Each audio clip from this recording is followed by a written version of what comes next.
क्या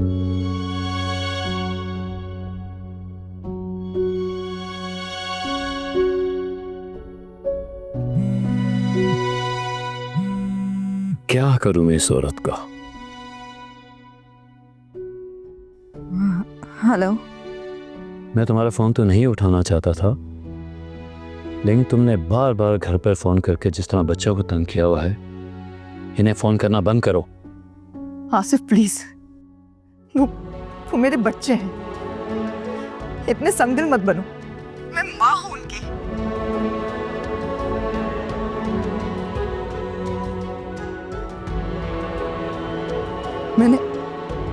मैंने गलती की जो मैं इनको वहां छोड़कर यहाँ चली आई।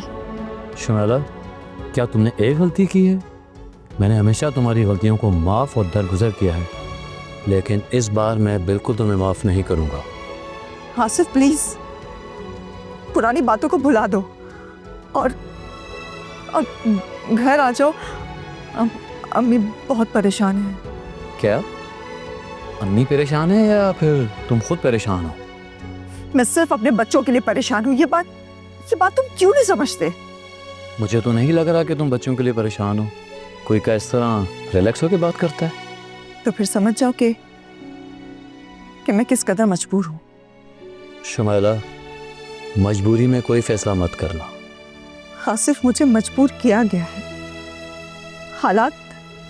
हालात ऐसे पैदा कर दिए गए थे कि मैं क्या कहूँ। तुम भी तो अपनी गलती तस्लीम नहीं करते। मेरा गुस्सा भी बढ़ता रहता है और फिर हालात यहाँ तक पहुंच गए कि हम एक दूसरे के साथ रहना नहीं चाहते। देखो शुमाला, घर जाने का पहला कदम तुमने खुद ही उठाया था। मैं तो कभी भी नहीं चाहता था कि तुम घर से जाओ, और ना ही मैं ये चाहता था कि तुम्हें मैं घर से निकालूं। तो मुझे इस हद तक मजबूर कर दिया गया था कि मुझे ये कदम उठाना पड़ा।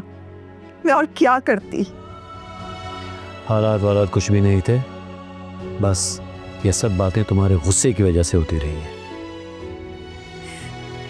अच्छा ठीक है आसिफ, मैं गुस्सा नहीं करूंगी। प्लीज एक बार घर आके बात कर लो। और हाँ, बच्चों से कहो ना मुझसे बात कर ले, वरना सच में मुझे कुछ हो जाएगा। आसिफ प्लीज। अच्छा ठीक है, मैं बच्चों से बात करके तुम्हें फ़ोन करवाता हूँ। ठीक है।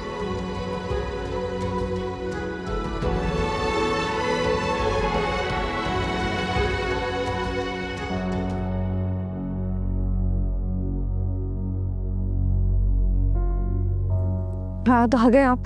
अब फ्रेश हो जाए, मैं खाना लगाती हूँ। हाँ वो तो ठीक है, लगा देना खाना, लेकिन वो साबिर अंकल की बेटी की कल शादी है, उनका इनविटेशन आया है, तो अगर तुम्हें कोई एतराज़ ना हो तो हम साथ चलें। हाँ क्यों नहीं, जैसे आप बोले। ठीक है, लेकिन टाइम पे रेडी हो जाना प्लीज़ यार। हाँ बिल्कुल। मुराद, परसों समन आ रही है मेरी, अभी उससे बात हुई है। सारा तुम मेरी मदद करोगी प्लीज़, समन करूँ तैयार करने में। अभी ये तो बहुत अच्छी बात है, फाइनली आपने समन को बुला ही लिया। और सारा आपके साथ हेल्प करवा देगी रूम सेट करने में। मुराद, कल तो आप शादी पे जाने का बोल रहे हैं ना? सारा, कल का पूरा दिन है और हमने रात में जाना है शादी में, तब तक तुम अपना सारा काम खत्म कर लोगी।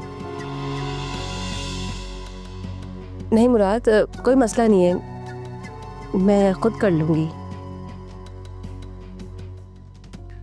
नहीं आप ही, ऐसी कोई बात नहीं है, इतना इम्पोर्टेंट थोड़ी है शादी में जाना।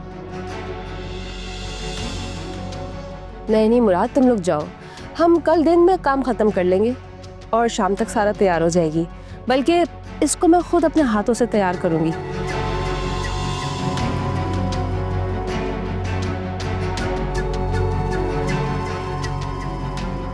ये कभी कभार तो जाती है तुम्हारे साथ, और अगर इसकी खुशी है तो फिर तुम इसे ज़रूर लेके जाओ। अच्छा, आप ही मुझे कंफर्म कर दीजिएगा कि कल कितने बजे फ्लाइट है, ठीक है? बल्कि काम करेंगे, हम साथ चलेंगे। ठीक है, मैं कंफर्म कर दूंगी। ठीक है। अच्छा, मैं फ्रेश होके आता हूँ, तुम खाना लगा दो जब तक।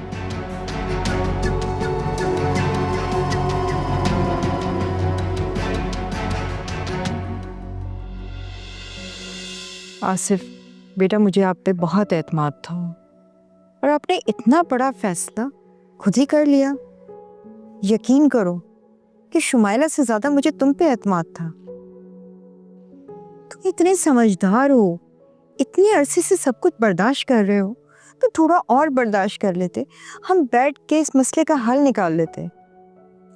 आंटी जो बात थी वो मैंने आपको बता दी थी। अब वैसे भी हम दोनों का रिश्ता एक बर्दाश्त की हद तक ही रह गया था। अब मज़ीद मेरे बस में नहीं रहा। आंटी अब ना मैं चाहता हूँ ना ही मेरे घर वाले चाहते हैं कि ये रिश्ता मज़ीद चले। बेटा, इससे बहुत बदनामी होगी और बच्चों पे क्या असर पड़ेगा? आंटी इससे पहले बच्चों पे कौन सा अच्छा असर पड़ रहा था? और जो भी लड़ाई झगड़े घर में होते थे बच्चों के सामने तो होते थे। मैंने कई बार शुमाइला को समझाया लेकिन वो समझने को तैयार ही नहीं। इसके बावजूद आप उससे पूछें कि मैंने कभी भी उसे घर से निकलने का नहीं कहा, और आज वो यहाँ आई है तो अपनी मर्जी से आपके पास आई है। अच्छा बेटा, अब मेरी बात सुनो। बेटा, तुम कुछ ऐसा मत करो, मुझे तुम्हारी अम्मी से बात करने दो।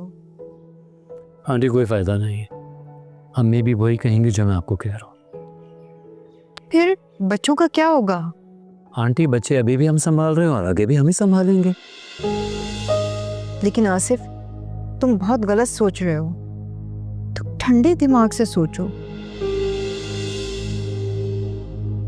कुछ दिनों की तो बात ठीक है, लेकिन बच्चे माँ के बगैर नहीं रह सकते।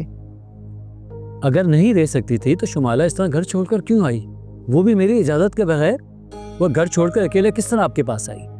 देखो बेटा, जिंदगी तहम्मुल से गुजरती है, और एक बात मैं तुम्हें बता दूं, तुम इस तरह से बच्चों को नहीं रख पाओगे। तुम्हारा क्या ख्याल है कि शुमाइला बच्चों के बगैर रह पाएगी? आसिफ बेटा, वो नहीं रह पाएगी। मैंने उसे देखा है बच्चों के लिए तड़पते हुए।